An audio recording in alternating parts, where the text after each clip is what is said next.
Okay, good morning, everybody. I'd like to call the meeting to order, please. Excuse me. And the first order of business is any public comments, Doug? There are no public speakers today. Okay. Then the next order of business is the approval of the minutes of the Finance Committee of September 27, 2010. May I please have a motion? Second, please. All in favor? Okay, minutes are approved. Doug, you want to talk about the work plan, please? Mr. Chairman, there are no changes to the work plan. Okay. And then why don't you go right into the budget line? Okay. We're going to start with the agency results, and passenger and toll revenues are pretty much on target both for the month of September and year-to-date. Moving to expenses, we continue to show the favorable trend that we've been experiencing. We're $21 million, or 3.2% favorable for the month. Year-to-date, and by the way, when I'm talking about the variance, I'm measuring that against the mid-year forecast that was approved in July, where those expenses were taken down, to a considerable degree from the approved budget. Year-to-date, those expenses are $93 million, or 1.4% favorable. We're seeing reductions in energy, overtime, materials, and maintenance and other operating contracts. That's a pretty big variance, and we know that some of that is timing that we'll see later in the year, or some of that could shift into 2011, but we are confident that there will also be some underspending and that the forecast should be brought down somewhat, and we'll see that in the November plan next month. One thing we haven't been doing is showing the expenses against the original budget. If you were to compare the actual results through September against the original budget, we would be $400 million, or 5% favorable. And that's a lot due in part to the budget reduction program and the administrative reductions, as well as some of the other spending. When are you dating the original budget? The original budget was what was approved last December, and what we capture in February when we bring in all the the topside adjustments and that stuff. Now, this is something really important. I want everybody to be clear, because this is the work that we've all been doing, especially the staff at the MTA and all the employees. This is a tremendous amount of money, because this almost $500 million saving is on top of all the mandated savings that this board passed when we did the budget at the end of December. So it's even more than that. This is savings above what we had projected we would run the operation at for 2010. So you think about this thing now, that is real money. Almost $500 million savings this year against the budget, which included a tremendous amount of cuts, as we all know. So this is a fantastic thing, and what it shows me is that just the whole discipline of the agency is very different than what it once was. Under Jay Walder's leadership in this board, I think the staff have really tightened down in all aspects here, and that's why you're saving $500 million over the approved budget. Yeah, and part of those savings, we started last month looking at the overtime results, and overtime costs were $12 million favorable to the mid-year forecast. And just to go back to that original budget comparison, we are $30 million favorable to the original budget through September, and that's 8.6%. I think what we should do now in reporting this, Doug, from now on, is keep these running numbers, because I think it's very important to be sure that we're comparing apples to apples, because you don't see the savings if you just look at it, because it drops out when you adjust the mid-year forecast. Yep, we'll do that. Which is not fair. We'll keep doing that. So that's pretty much from the agency operations point. Going to subsidies. Now, in the case of subsidies, again, we're reporting against the mid-year forecast, and here we had dropped in July the subsidy forecast from the adopted budget by approximately $500 million, and some $386 million of that was the PMT, which we've talked about many, many times. The real estate we had dropped 112, and then MTOA and PBT about $30 million each. So the numbers that I'm going to report now are against those lower baselines. Now the PMT, we're actually running about $29 to $30 million favorable to that forecast. We might see an uptick that we'll capture in November there. Balancing that, though, in the negative is the fact that the other MTA aid looks to be about $36 million less than forecast. So that's almost a wash in those new aid categories, and we're watching those numbers very closely, and we will capture a reforecast next month on both of those indicators. Do you know within MTA aid which elements are not performing as we had expected, I or is have it? to get back to you on that because there's also big timing things, so we've really been more interested in the timing element of that, but I'll get back to you on the specifics.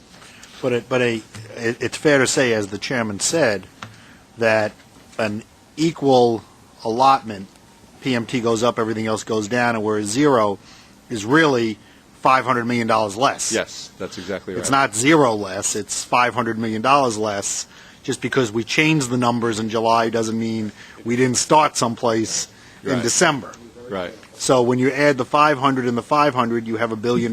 Yeah, that's why typically, understand. Typically this time of year we kind of just would focus on the mid-year because there wouldn't be these massive changes, but you can't ignore You can't ignore where we started where from. we started from. Right. So That's what right. you're really saying, Mitch, if you really look at it, if we wouldn't have taken the actions that we took in addition to the approved budget, the almost $500 million expense savings here, this agency would have been short cash $500 million because the state aid and from the real estate taxes, the new PMT, all these things has dropped about $500 million, and we have saved $500 million to offset those subsidy losses. So, we talk about the fare increases and all these things. Well, we would have been short $500 million in cash right as of today, which would have put us in a precarious position. No question about it. It's very important what's going on here. I'll keep going. With the real estate taxes, we're running a little bit short on that. We were $1.5 million or 4% unfavorable for the month. Year to date, we're $16 million unfavorable to that forecast. Again, that forecast had been dropped $112 million from the original budget, so we're running a little bit even shorter than what we predicted in July. We did see an uptick on the commercial side where the real property transfer tax actually came in a little favorable, but we're running low on the MRT portions of those taxes. Again, that's something we'll be reforecasting next month. PBT is roughly flat. MTOA, that's a story here in that those taxes have become backloaded from the state as they've been sort of balancing their cash flow needs, and what they did a couple months back is they knocked us down $17 million, which we talked about last time. That was the federal medical assistance percentage cut. So they basically said we're going to lose that 17, but they took $101 million out of what we expected to receive in October, and they're going to probably give it this, they're saying November or December. So right now, it looks like we're going to have at least 60% of our MTOA collections for the year backloaded in those final 2 months. Well, they're saying they're going to give it to us. I think Bob should talk about this because Yeah. we spent some time talking about Right. it this morning. Go ahead, Bob. MMTO is about $1,370,000,000 for the year. That's what we're expecting. And as Doug just said, the way the cash flows are working and the way that the state has dealt with us has been putting more and more of that to the final quarter of the year. And it looks like right now that we will probably get about 57 to 60% of that in the last 2 months of the year. Now, one can say if we're going to get that, if we're scheduled to get the money in the last 2 months of the year, that we are at risk for what might develop on the state budget as you approach the end of the year. We've gotten no indication that it's not to come in. So again, I just want to say we've gotten no indication that the money won't come in its full amount. But again, we are heavily at risk for almost $800 million coming in from that tax for the last 2 months of the year. Do you have a sense of your closing cash balance? We've gone through and projected it, and if that comes through, we have an adequate cash balance. I think we're going to be at year end, we'll be around where we are right now. So around 800, 900. And if it didn't, would And if it doesn't, then we will be obviously lower. we do another note? Yeah, the key is as we see the cash coming in, and if we see a shortfall, then we would have to go to the note market. Yeah, but remember one thing, when we came back from Thanksgiving last year, that's when the bombers dropped us. The first week in December is when you got the call, Bob, or whatever, the powers to be, got the call from Albany saying they were withholding, what was it, 100 and some odd million? 140. 140 to meet the state payroll, so, we'll see. Stay tuned. Right. Again, as you can imagine, this kind of timing of the cash flows coming from the states puts incredible pressure on us in terms of our cash balances and what we have. And, as we've discussed, the MTA's cash balances have been coming down through the years. Just to give you a sense of it, if we have a $12 billion cash operating budget, that means we need about $1 billion a month. And so that would say that your weekly cash flow is about $250 million. So that just gives you a sense. I mean, we do have cash that comes in, fares and tolls, and we are receiving subsidy payments during the year. But cash flow is very important, and what might seem to be a large balance to the general public is really not that large amount in terms of what it takes to actually run this company. So we are watching the cash flows very carefully.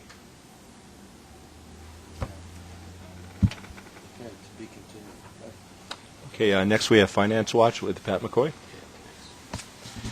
Is there any other questions, by the way, in the budget? Everybody is what it is. We'll see. Finance Watch was inadvertently not bound in your book. Everybody should have received a handout with just the Finance Watch material. All the debt service variance reports are in the book, beginning on Roman numeral 4-1. But we have a transaction to report. Triborough Bridge and Tunnel Authority competitively issued $350 million of bonds last week. $150 million was to pay off an outstanding bond anticipation note, and the remaining $200 million is for Triborough's ongoing capital program, new money needs.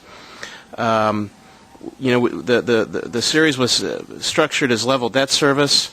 Maturing in years 2011 through 2020, that's the tax-exempt portion.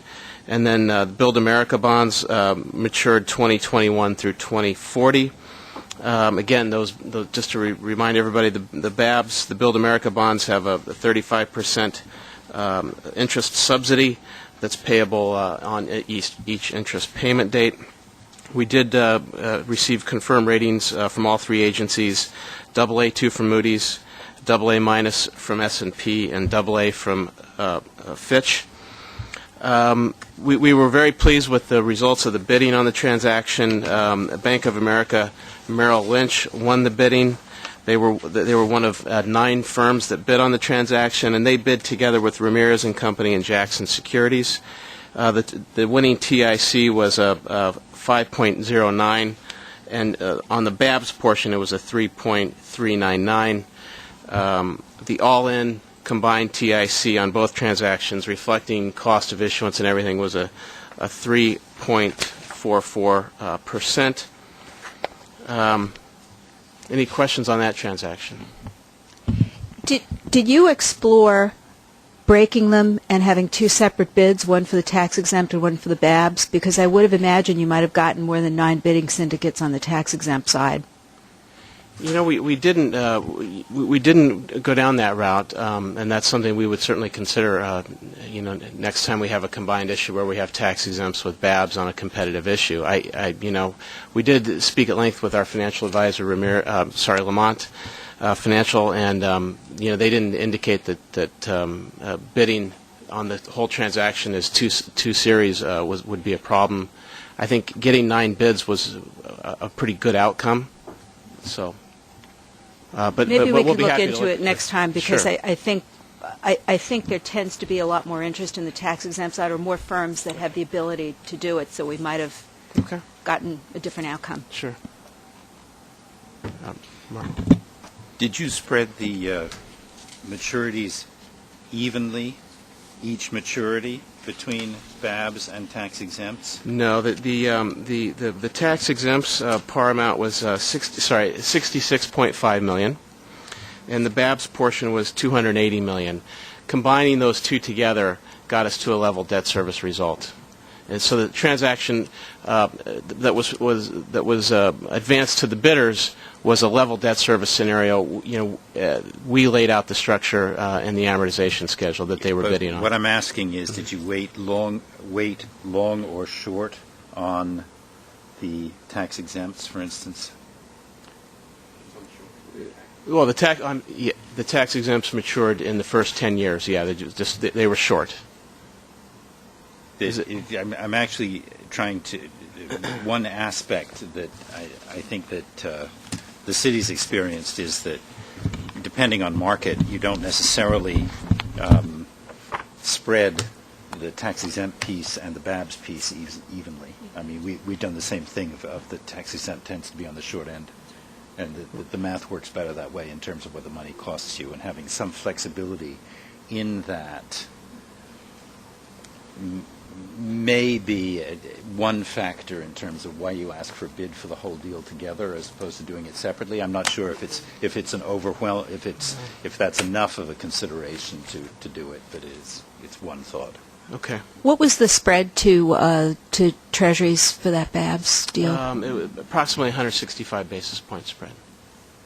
So that compares certainly better. At one point, we were over 200, weren't we, for this credit? And at other times, we were less than 165, so we're about in the middle. The last time we competitively bid an issue, it was with Triborough, and interestingly, it was a very similar spread outcome.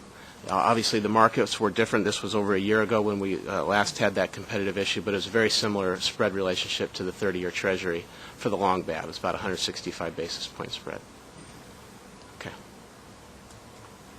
In addition to that transaction, we do have two upcoming issues to advise the committee on. They're both transportation revenue bonds that we'll be issuing in the month of November. The first is to issue $770 million to pay off outstanding commercial paper that is backed by our ABN AMRO letter of credit.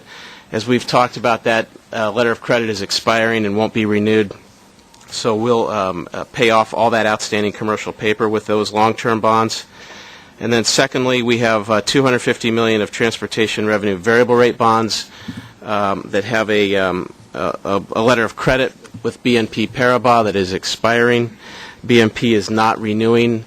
And we did go out and solicit bids for replacement facilities, and we weren't happy with either the number of bids nor the pricing. And so we opted to remarket these bonds into fixed rate mode, and both of those transactions will be done about the same time. We haven't set the date yet in November, and they'll be on a negotiated basis with our existing syndicate members.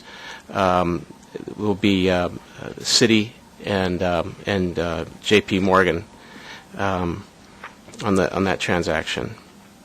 So any other questions about that? Pat, is it possible for you to provide to the committee a schedule for LOCs that are going to be coming due Sure. over the next 12 months? Sure. Yeah, because absolutely. this is of concern. If we can't find banks at a reasonable cost to do this, it's going to kick us into the fixed rate market, which is not a bad place to be because rates are generally pretty low, but they're not 0.5%. That's true. And also, as we've discussed with you in some of your suggestions, there's other ways that we can access the variable rate or the short-term market, too, that we will be looking at as we go forward, whether it's something on an index basis or without any type of credit facility, or whether it's something perhaps on a synthetic basis that we would bring to the Finance Committee to discuss. But we are sensitive to the fact that when we fix out, even at very attractive rates as we have now, it's still higher than the short-term rates that we've benefited from. So we're trying to do both. We just feel like we don't want to be subject to, high, perhaps temporary pricing in the bank market.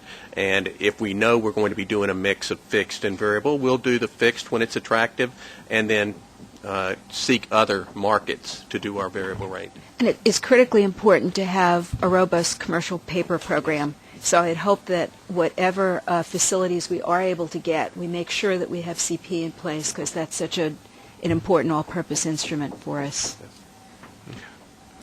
To your point, we do have $900 million in CP that is new. So we're actually going to go into 2011 with a larger CP program than currently exists. And to your point about facilities expiring, we actually put that up on the website. I'll be happy to make sure all the committee members have a copy of that by date, by facility, and transaction. And our next facility rolling off is in May of 2011, and we're already planning ahead for how we'll adjust that. So we're happy to get that to you.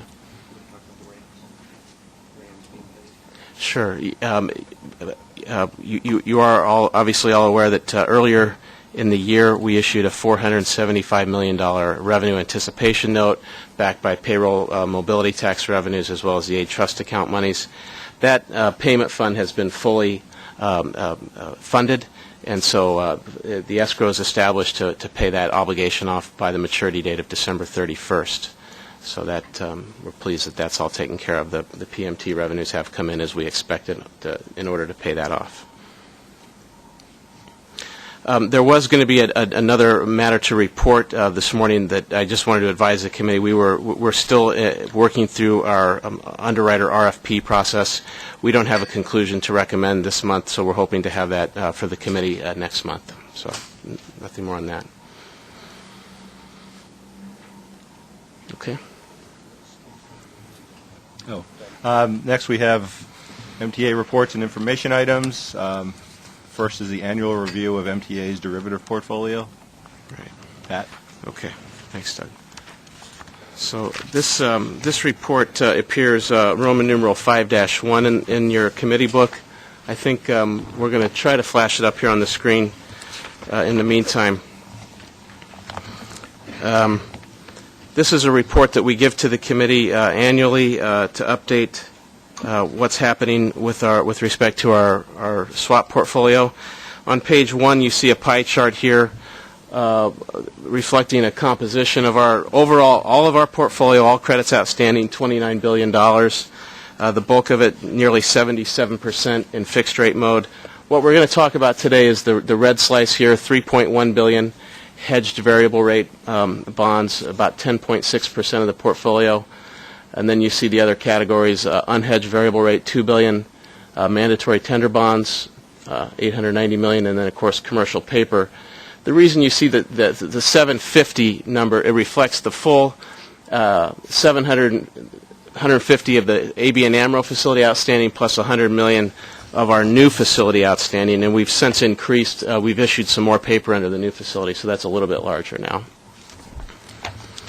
Turning to page 2, we do have a swap policy in place that's approved by the board, and quoting here from the swap guidelines, the swap policy, it's designed to manage variable rate exposure and reduce operating budget exposure to changing interest rates on a particular bond transaction, to reduce financial exposure of the MTA with respect to the current financial condition, to achieve a lower net cost of borrowing or a higher net rate of return on investments, and then obviously we don't enter into swaps to speculate.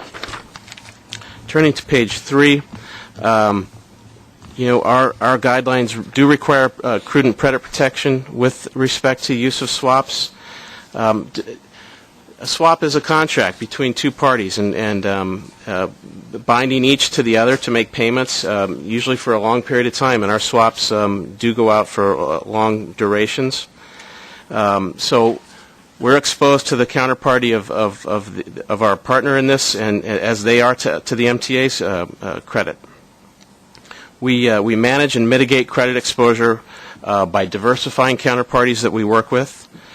We obviously monitor on a daily basis what's going on in the portfolio, making sure that ratings are current, and we know how our counterparties are rated. Ratings are very important in these contracts.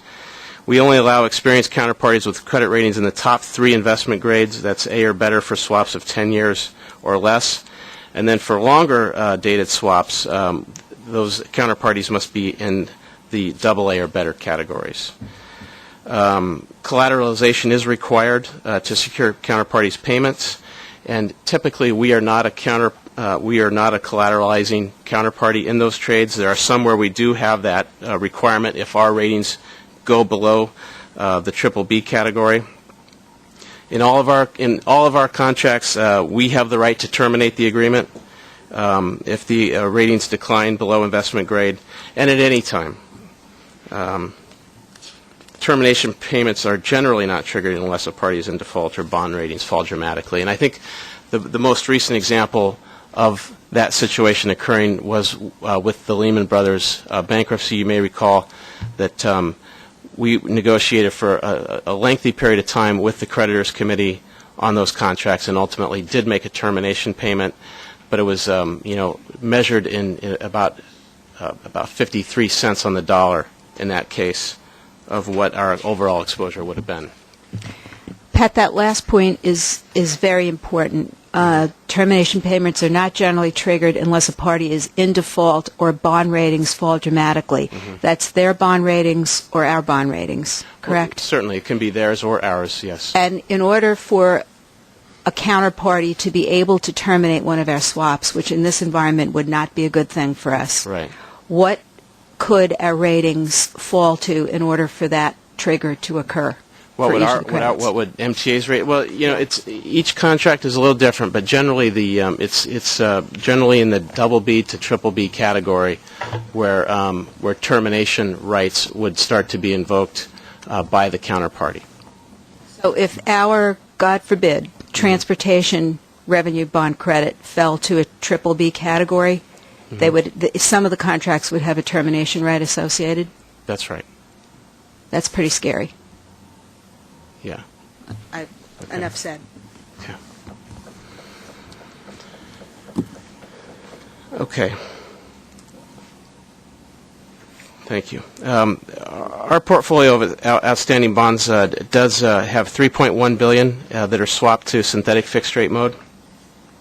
While variable rate debt has proven to be a cost-effective source of capital, as we've talked about, there are risks associated with variable rate debt, namely, credit and liquidity risk of our parties on those transactions. We try to limit the risk in the variable rate portfolio by staying within the diversification policy and practice ranges for the entire debt portfolio, and that goes back to that pie chart where we're very heavily weighted towards fixed rate bonds. Swaps help lock in savings associated with variable rate debt. They also provide a means to manage and hedge volatility associated with variable rate debt. Our swaps in particular have largely eliminated most of the risk inherent in the variable rate bonds that they're associated with. We have 17 transactions outstanding, 15 of which meet the GASB 53 rule for accounting treatment as effective hedges. And here you see by credit where our swaps exist within the portfolio. The largest concentration being at Bridges and Tunnels General Revenue Bond level at $1.8 billion.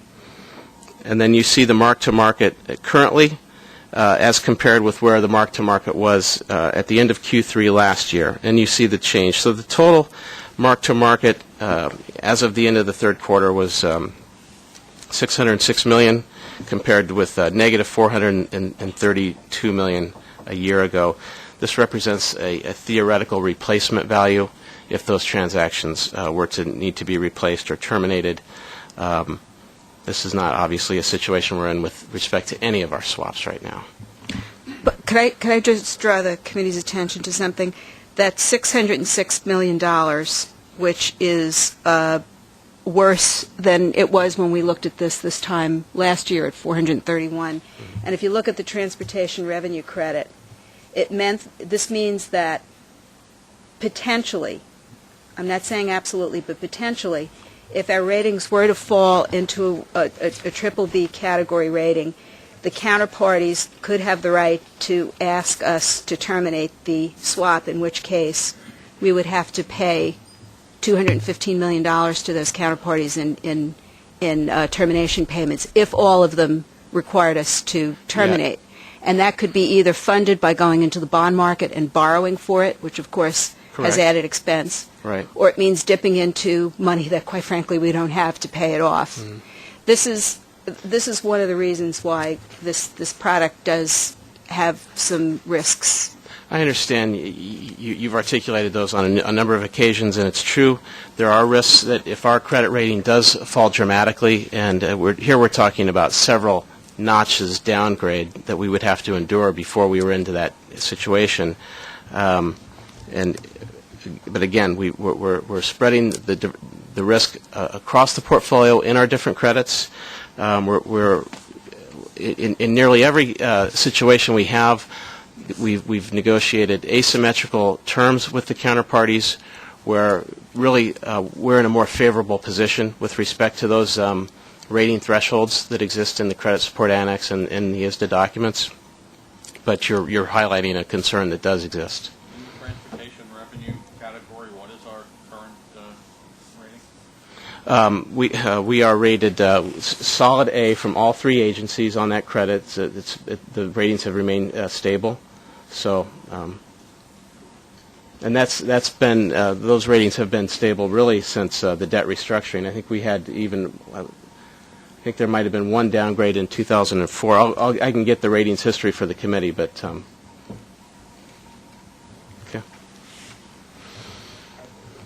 Right, sorry, not on the committee, but two questions, Pat. Sure. 15 of the 17 hedges are deemed to be effective hedges, which means 2 aren't. Is that because of the rating of the counterparty?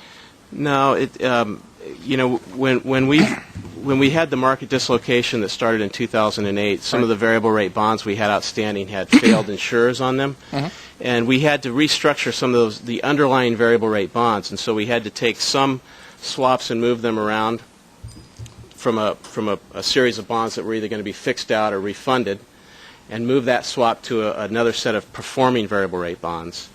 In one case, we had a basis swap where we actually refunded some of the bonds outstanding associated with that basis swap, so the swap is considered orphaned. There aren't bonds associated with that basis swap. So because of that, there are the 2 transactions where we didn't meet the GASB 53 criteria. That just means that for accounting purposes, those trades will be carried on the balance sheet. The mark-to-market values will be recorded on a quarterly basis. The others are treated as effective hedges in the accounting statements.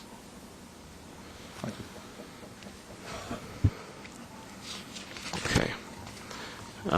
Turn to page 6 here. Swap portfolio performance over the past 12 months.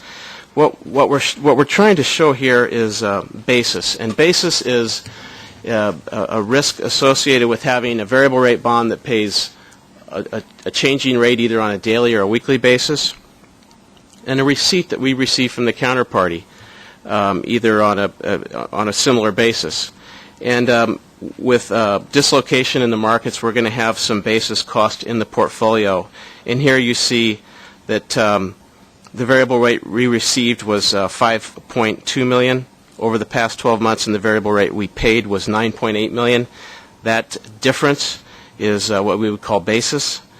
But that's not the whole picture. There's more to it. And one of the things that we also measure is the fixed rate that we lock into at the time of the transaction. And you see here in that first bullet, it's the basis is fully offset by the estimated savings of $19.9 million.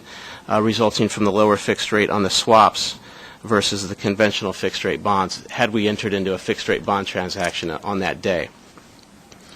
And I would just further to that point catch up on where we were last year. Last year this was a negative $31.1 million, and so that negative basis in 2009 was also offset by $21.2 million savings from lower fixed rates. So taking into account negative basis over the past 2 years, the swap portfolio has actually generated savings relative to traditional fixed rate bonds.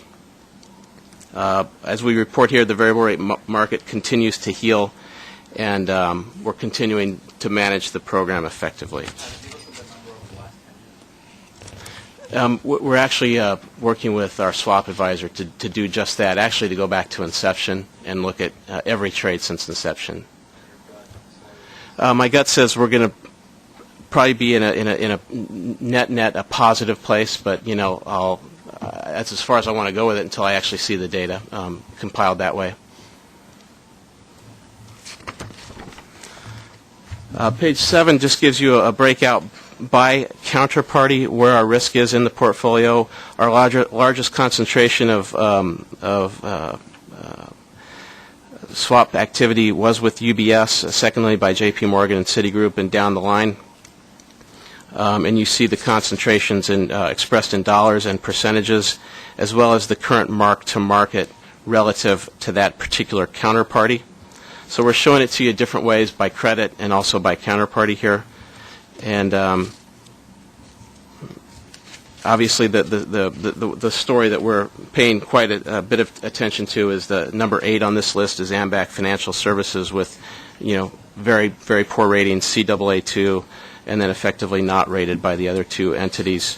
This transaction expires, it matures, I should say, in 2012. So we're expecting this to be able to, we're expecting to be able to get to maturity without having to deal with any terminations on that.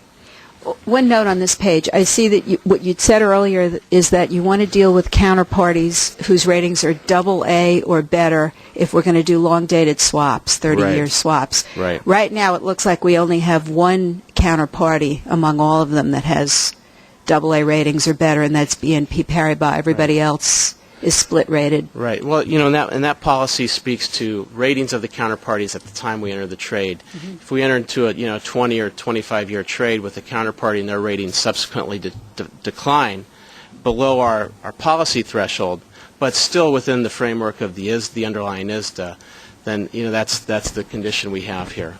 I understand that. Mm-hmm. The 12 firms that we are allegedly going to be dealing with on interest rate, are there 12 firms that we could be dealing with on interest rate swaps, or do we have a portfolio of people that we would go to? We have a large list of approved counterparties to deal with, and that's one of the groups that's being addressed in this underwriter RFP. So the existing group stays in place until the new. And how many have AA or better ratings? I couldn't tell you at the moment. I don't have that list. Because my supposition is that if we want to do long-dated swaps, which I'm sure we're not going to want to do long-dated swaps, but if we were, I think we'd be hard-pressed to find people in a sufficient number to give us good competitive bids. Agreed. Yeah, there are fewer highly rated counterparties that we would be negotiating with for a long-dated swap. That universe has shrunk over the past several years.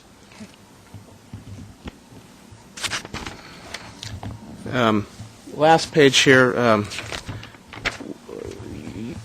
we're showing you by transaction associated with the bonds outstanding, by credit, the par amount, the fixed payer rate that we pay, the variable rate we receive, the maturity of the transaction. So you see when the transaction matures, and it's generally in sync with the underlying bonds.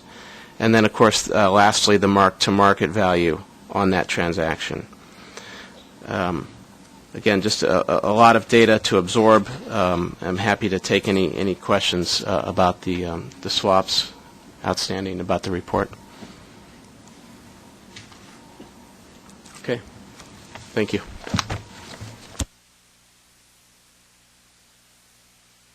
The next thing is the revisions to the all-agency investment guidelines. Or the investment report.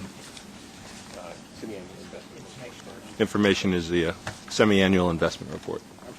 Vinay? Yep. Okay. Our treasurer, Vinay Dayal, is here. Okay.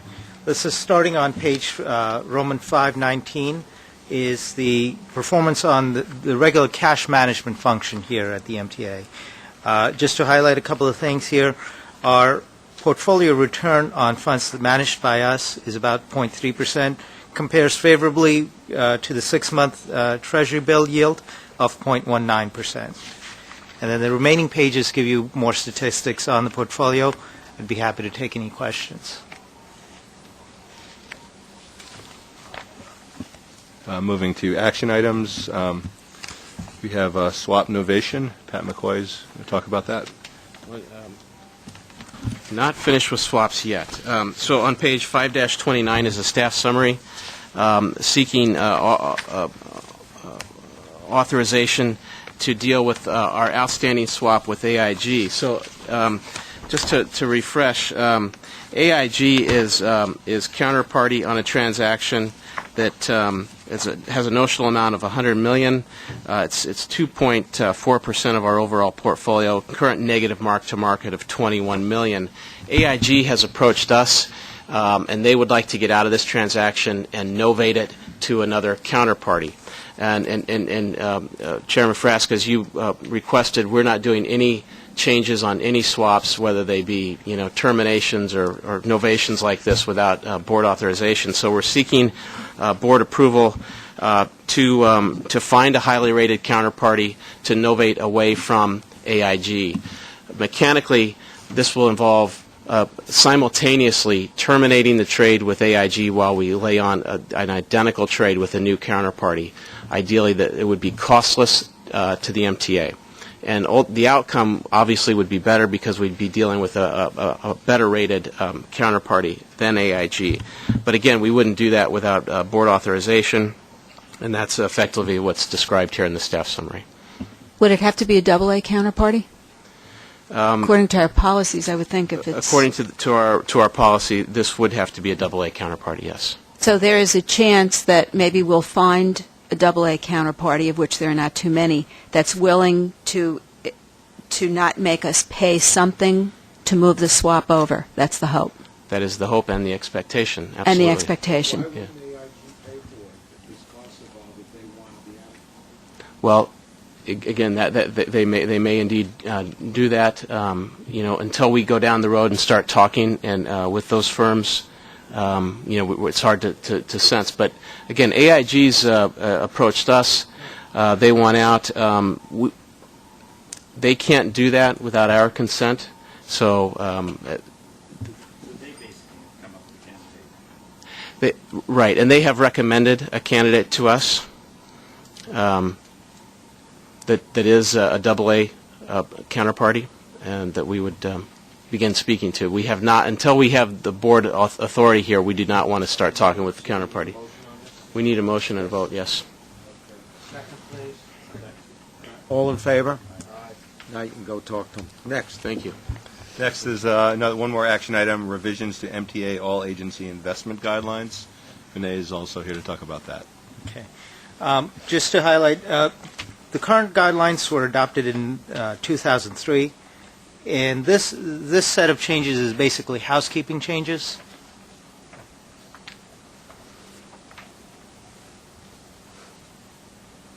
Who did the Treasury Department report to? The Director of Finance in 2003. Okay. Okay, so we have the motion, please. Second, please. All in favor? Thank you. Next, we have 7 procurements for headquarters for a grand total of $1,676,696. Motion, please. Second, please. Second, please. All in favor? Yes. Yeah, will you please make a note of that, Doug, I guess? Which item was that? Commissioner Banks. One of these procurements is to hire an advisor on the fair media. Is there some way, Bob, that we could get some sense of what it's costing us to explore this fair media change in total? I mean, I know we're starting to staff up for this. We're starting to... Okay. We will get back to you on that. Thank you. An overall budget. Okay, so we have a motion, and we have a second, please. All in favor? Okay, so approved. Okay, next we're going to move to the Metro North and Long Island Railroad agenda. We have one action item for it to increase for special services commissary prices. Second, please. All in favor? Okay. All right, we also have 2 procurements for the Long Island Railroad for a grand total of $2,806,000. Motion, please. A second. All in favor? Very good. Let's see. Next on the agenda, MTA Bus Operations There are 4 procurements for a grand total of $151,484,200. These are all New York City Transit Department of Bus procurements. All right. Now, may we please have a motion? Okay. I asked Doug, somebody here that could speak on the paratransit part of this thing. Yeah, that was, okay. I'll tell you what the question is.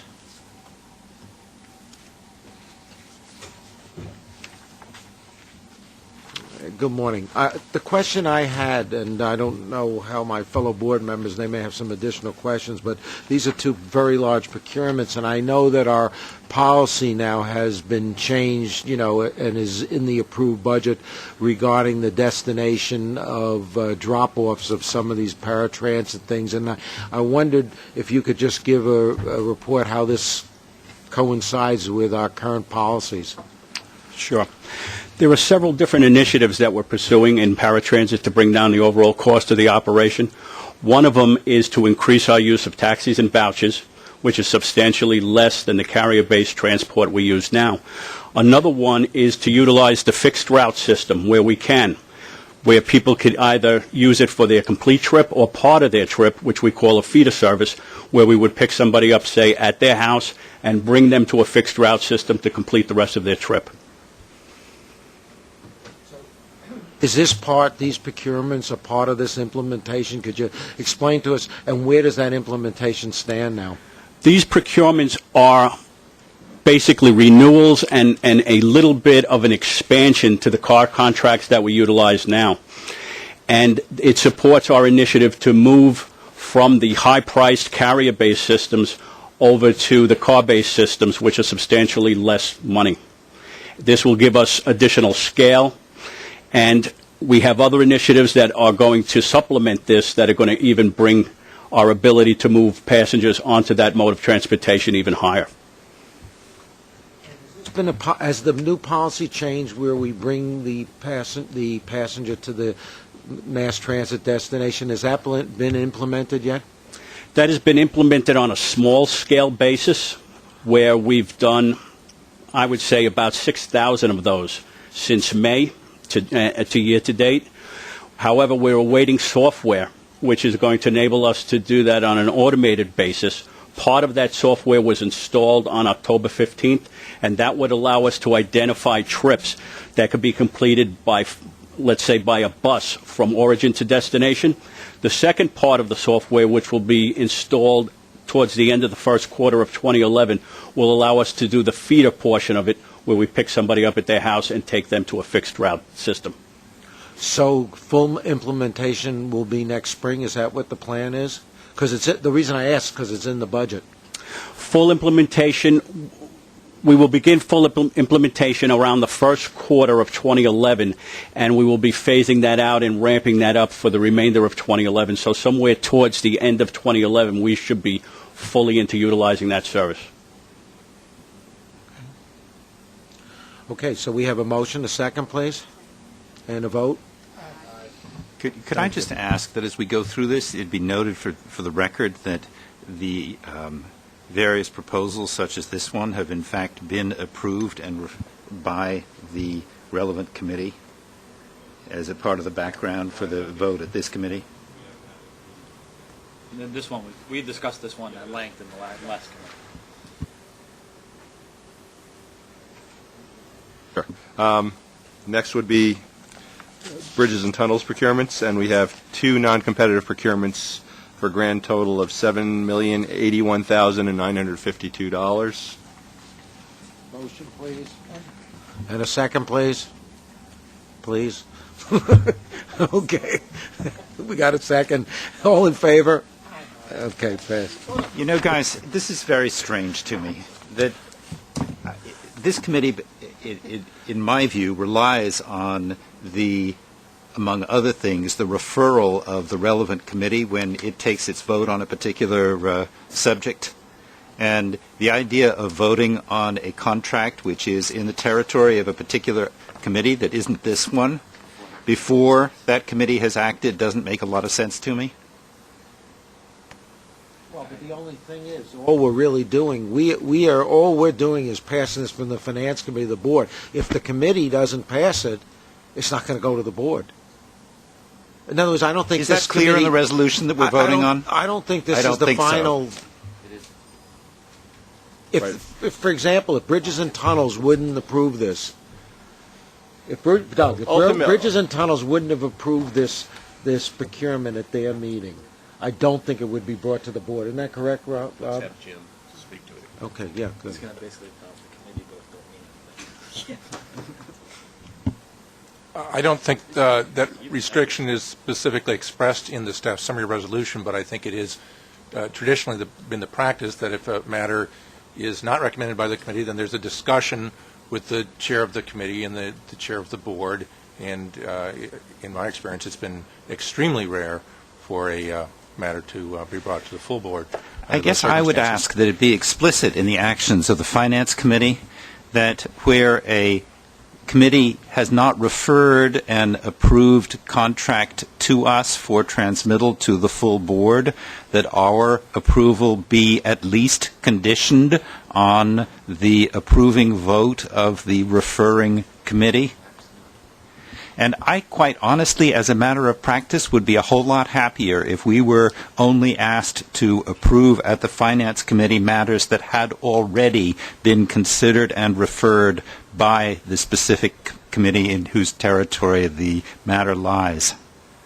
You know, that maybe the issue would be very easily solved by moving Bridges and Tunnels before Finance. It's the only agency that meets after the Finance Committee.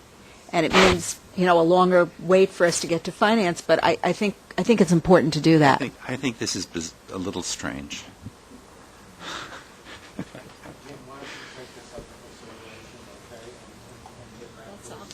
Certainly, we'll discuss it with the chief of staff and with the people who schedule the committee meetings to see if I don't know the particulars of how the schedule that we have today evolved. I appreciate it. I think that if we could perhaps I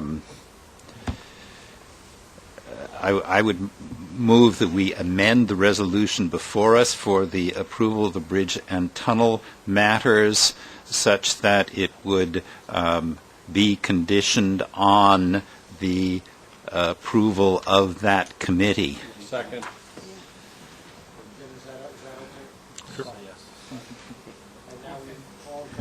Aye. So we did the amendment. Now we need to do the contract matters, right? And we need to pass the. Then I.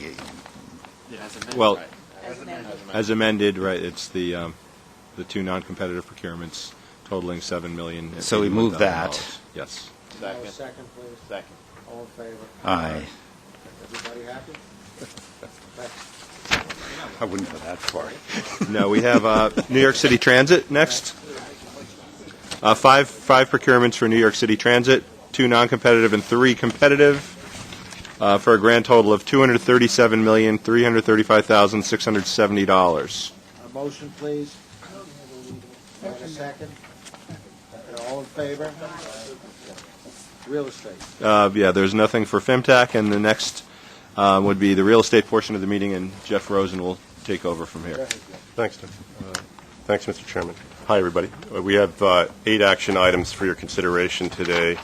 They're summarized in the book, and obviously I'm glad to take questions about any of them, but I'd like to highlight just 2 of the items for you.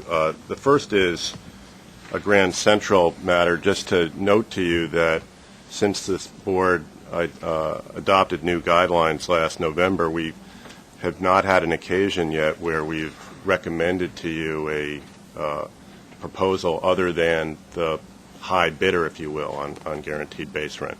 We have that circumstance this month, so I just wanted to point that out to you. The proposal that we favor is from Eli's, which is a very highly regarded and well-known greengrocer. This is for the market, in the Grand Central market, the food market, where we think the synergies, if you will, are particularly important. The high dollar proposal was from a group called Good Fruit in Scranton, Pennsylvania. We convened a selection committee as required by the guidelines where we don't recommend the high bidder, and it was the unanimous recommendation of the members of the selection committee to prefer Eli's. I think the picture is worth 1,000 words, and I do have some pictures of the existing operation in Scranton of Good Fruit, which is the only operation they have. They don't have any New York City outlet. They don't have experience in running a facility along the lines of this sort of thing. Would they be replacing? Who's in this space? It's Greenwich Produce now. They were also a bidder, but they're not a high bidder. The other item I wanted to mention is a small office lease for Long Island Railroad Medical Unit.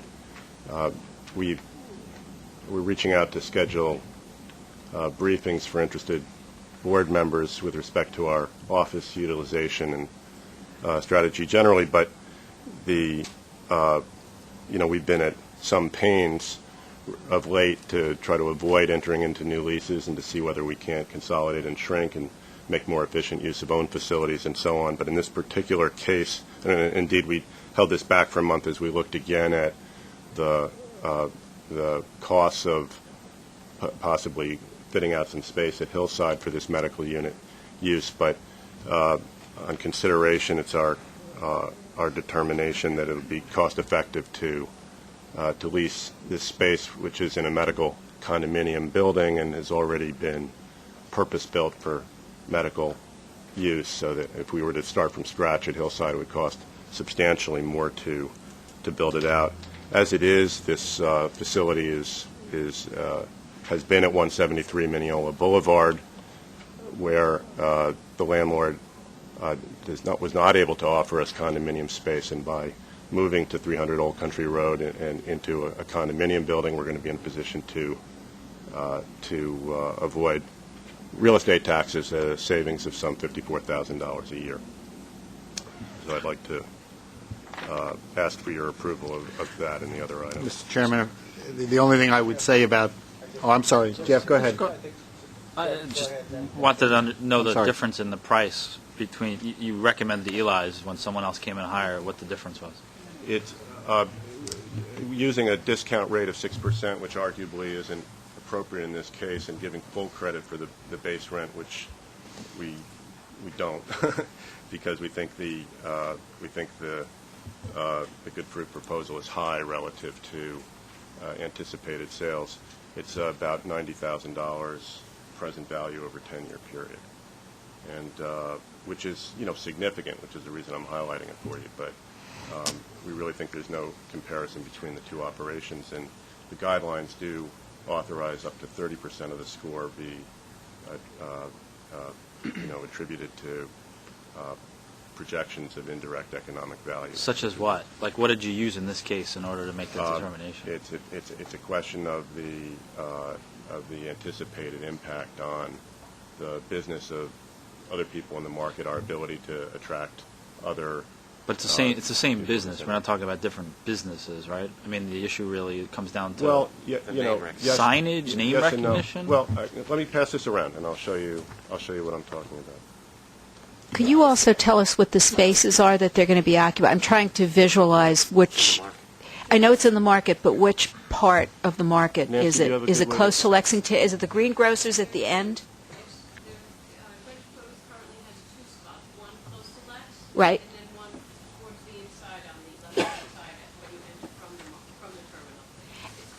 And is Eli's going to be selling something beyond fruit and vegetables? Was that part of the consideration, or are they simply going to be replacing what these guys sell? Very similar use, and it's not too far beyond.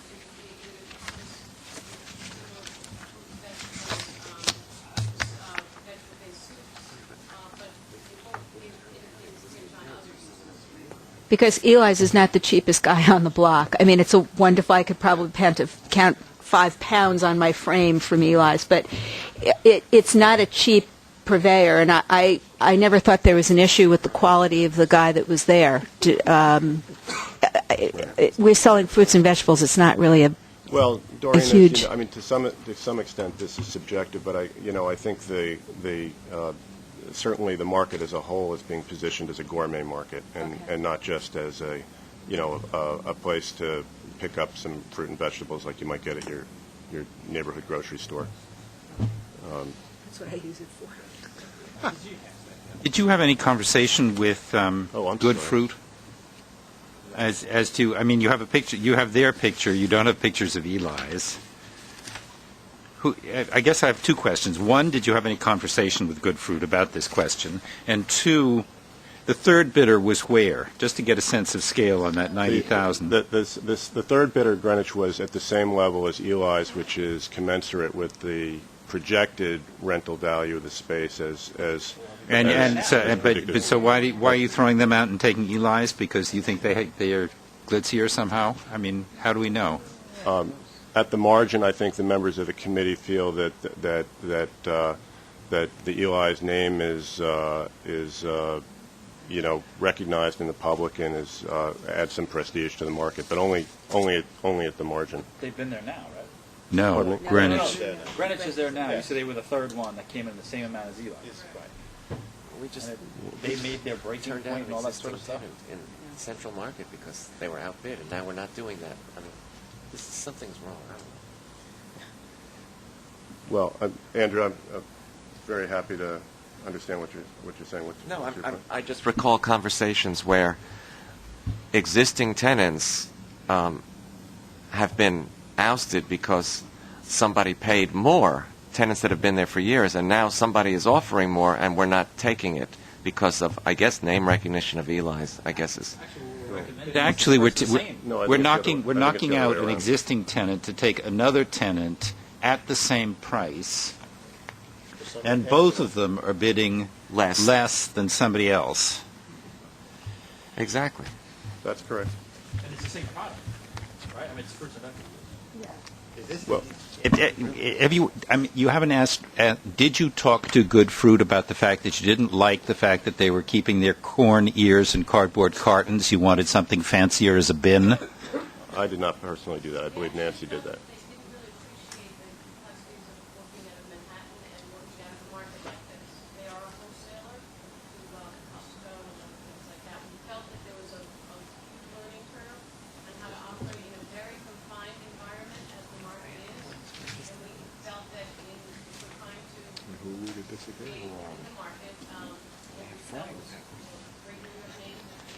But in that feeling was based on these pictures or conversations with them?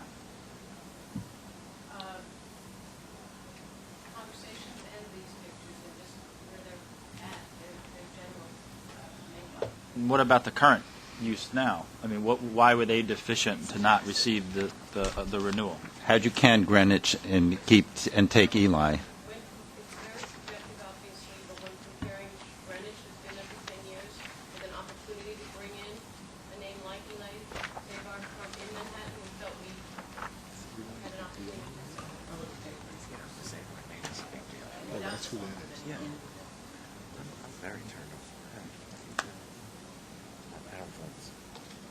Look, Mark, this committee has not instructed us to assign any particular weight to favoring incumbents and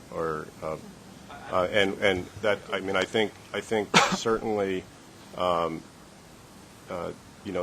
there is always a case to be made, all other things being equal, for valuing longstanding relationships, and that's certainly something that could have been assigned greater weight in this consideration. But under the guidelines, we don't do that. Under the guidelines, we weigh the direct economic benefit of a proposal, and then the committee's perception of the potential to attract other tenants that we think over time are on average going to be able to pay us more I don't money. think anyone here, maybe they are. I know I'm not thinking that we should give any benefit to the incumbent. I mean, there's just a question of the guidelines. If it's the same product, like I totally get if you're renting space, you want a specific product for specific purposes, and a fruit market may be very different than bringing in nuts, right? But it's the same fruit market. I think that's the well. I don't think trouble. I don't think people who are in the fruit and vegetable business would agree that, all peaches are the same or all lettuce is the same. I mean, there's a question of quality and presentation. Jeff, let me ask you a question. Maybe I guess Nancy would know more about this. And after being here for many years, I mean, Nancy, they've done a really good job, Nancy and her group, in merchandising Grand Central. So to me, who likes to save every nickel and get every nickel that we can into the MTA, I think your recommendations has a lot of weight. The only thing I want to ask Nancy, why didn't we go back to Eli's and make them pay the higher bid for the rent? Well, let me speak to that. We have. Assuming all things being equal, you felt that Eli was the better operator. They would, and I understand what you're getting at. You felt that they would add something to the project, the name, the way they do it. But why not go back and renegotiate and say, look, here's the rent that we got from these other people, these other two bidders. You should meet that rent. Well, at least. let me make two comments about that. The first is that as a matter of process, we like the idea of best and finals and of being able to react in a way that a private sector landlord would typically and say, you know what, all other things being equal, I prefer you, but your rent's too low, let's have a negotiation. That's not the way we're set up to proceed. I mean, the way we're set up to proceed is we would need to go back for BAFOs, from best and final offers from all concerned, and our concern historically has been that we end up, in that way driving up, sort of under emotional circumstances, driving up the rents to a point where they then become unaffordable. And we do have percentage rent to help us in the upside to protect us against a rent that's too low, but we have generally tried not to get, this may sound funny, but to get too much rent from our spaces, because our experience is then you have businesses that have trouble, and we're not particularly nimble in as a legal matter in responding to give relief to businesses that are in trouble. In this instance, Williams Jackson Ewing prepared an estimate of rental value as they routinely do, and the rent that was bid by Greenwich and correct me if I'm wrong, Nancy, but the rent that was bid by both Eli's and Greenwich was consistent with the recommended rent that Williams Jackson Ewing had come up with. So that in our judgment, I alluded to this earlier, in our judgment as a percentage of the projected gross sales, the rent that Goodford had proposed was, I don't want to sound ominous, dangerously high, untypically high for that kind of a business. And could we have pressed Eli's to make some improvement in its offer? Yes, I suppose we could. We aren't set up typically to do that. But would we have wanted to try to get Eli's to match the high bid? Not necessarily, because I don't think we would have been comfortable telling them that was the right rent level for their business. Just one thought, because cachet is a wonderful thing unless you can turn it into cash for us. And I think given the fact that we do get, 4% of gross, is the thought that Eli's sales, because they have such a good name, will wind up being higher than the incumbent, and therefore we could get more money than what's listed here? I mean, to be honest, Doreen, that's not the way we analyzed it. We have room in our guidelines to project percentage rent and to credit up to 50% of that projected percentage rent as a kind of equalizer on what we call the selection criterion A score, which is to say direct economic benefit. But not what we did here. With the breakpoints that had been proposed, we did not project percentage rent for Eli's. It's very possible we will get it, but it's not something that we were sort of taking to the bank, so to speak. Well, when this is done, unless it's done. I think we're done. I would just want to, something I'm looking more at the score, just to point out for the committee, to add Jeff's point, is when you backed out the percentage rent from Good Fruit, the number does come below the guaranteed amount for both Eli's and Greenwich Produce. Did I say that right? I don't know what you... Is that right, though, Nancy? I'm not sure. Because we had concern based on So the if you- offer if that you- these folks really didn't understand. I'm agreeing Oh, that sorry, I think yes. you backed out the Correct. the unguaranteed percentage rent. When you do that, Good Fruit's high number actually drops below. No, I think to be fair to Good Fruit, that's not the case. I think what happened here is that we wrote down the direct rent. Isn't that right? It is. We did write down the direct rent because the feeling was their anticipated sales, I'm repeating myself a little bit, were out of range of what can be done out of the space. We have a 10-year history with the existing tenant. We have a pretty good feel for what can come out. Good Fruit was outrageous in their expectation, which further confused us as the selection group that they really knew what they were doing.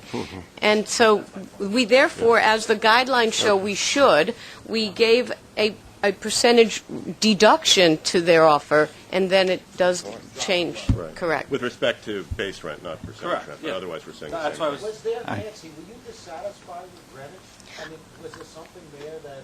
I think that if I'm a customer and they don't... That's a big They, no problem in their paying their rent. I don't want to say that against them at all. I think their customer service there's room for improvement with their customer service. I find that if you go up, and I'm a customer and they don't know me from Adam. They do not know who I am. You will go up there and you will not get waited on. You can barely get them to help you. They will not keep all their cash registers open at some busy times of the day, which is very frustrating to me as a customer. I'm rushing through to get my train, and I see two cash registers not even open. Their products are always in plastic containers, and I don't know if you've ever brought any of them home, but they're sometimes marred and they don't last long. Looking through their tomatoes, this is getting way too anecdotal, but last week I looked through their tomatoes and they were bruised. I even said to the woman at the cash register, so yes. Yeah, but just finally some why do you think bacteria. Eli's, whom you don't have immediate experience with, is going to do a better job? Because I've shopped at their store uptown, at his stores uptown, and the customer service is night and day. Okay. I think we can stipulate that Eli's is state of the art. Don't get in my way of those tomatoes. Had we heard what we heard 10 minutes ago, Thank you. we'd be done. Okay, well that's my fault. Can I add two? That's on me. Can I add two minor? I cannot compete with that discussion in any way, shape, or form. I just can't do that. But I know Pat has left, but I assume Pat's not going to be thrilled that we save $51,000 and Nassau County loses $51,000 in tax payments based upon the movement of the Long Island Railroad medical facility to what will become a tax-exempt condo. Well, I can imagine he will not be thrilled with that, but be that as it may, you know. The second issue is on the town of Brookhaven bike path. If I read this correctly, the bike path itself is not on our property. Only the equipment for the path is on our property, or is the path itself on our property? Because that's a liability issue. The way I'm reading it, it doesn't say that, but I know. Well, I can assure you that in our license agreements we have suitable indemnities and so on, but I'm because that was a major issue between LIPA and Suffolk County on a separate bike path, which went like 5 years as to the liability language. And these are two municipal entities trying to get something done, and they couldn't get it done. That's why I'm concerned. Certainly, my understanding is that this is a. I support the endeavor. I just want to know whether the path itself. We're going to have kids on our bike path, on our facility. That's something different than having. No, my understanding is that this is a very narrow strip of land that adjoins the bike path. This is a 308 square foot parcel that we're talking about. It's not the bike path itself. That's all I was concerned about, was that it was not the bike path itself. So could we have a vote on these action items, please? Aye. Everybody said aye? I just want to be sure. Aye, okay. Okay, sign your leases. Doug, what else we got, anything? I'm sorry, Alan.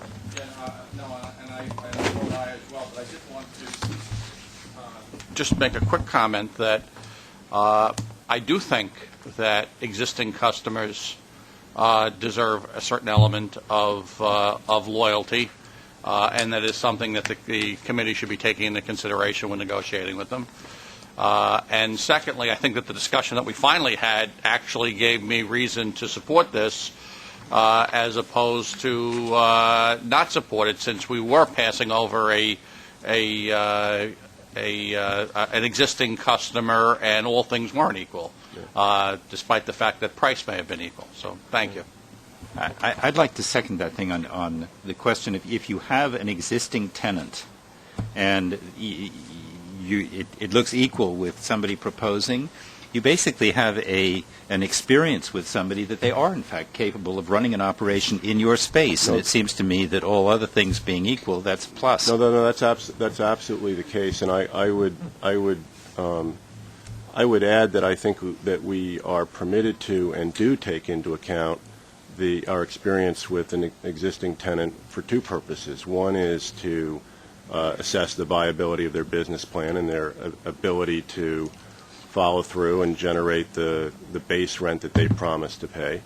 And the other is that we may very well conclude, based on our experience to date over, say, the past 10 years, that tenant has attracted customers to other businesses, does, by its very popularity, support our leasing efforts with other tenants, and so on, so that we may very well take into account our past experience in assigning a higher selection criterion B score, to use our terminology.